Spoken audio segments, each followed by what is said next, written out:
ప్రపంచ జనాభా దినోత్సవంపై అమరావతిలో సమ్మిట్. రాష్ట్రంలో జనాభా పెరుగుదలపై ఫోకస్ పెట్టామన్న చంద్రబాబు. మన దేశానికి అతిపెద్ద ఆర్థిక వనరు జనాభానేనని చంద్రబాబు వ్యాఖ్య. జనాభా పెరుగుదలను తాను సమర్థిస్తున్నానని వెల్లడి.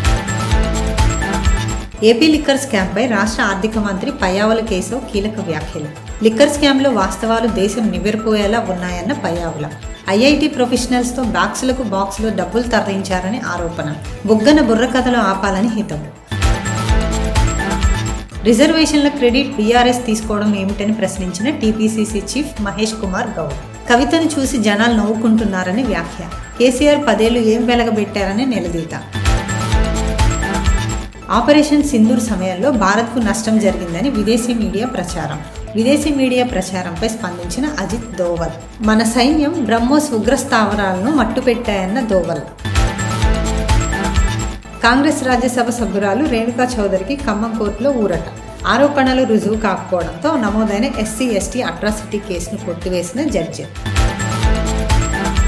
రోహిత్ వేముల మరణానికి కారణమైన రామచంద్రరావుకు రాష్ట్ర అధ్యక్ష పదవి ఎలా ఇస్తారన్న భట్టి విక్రమార్క.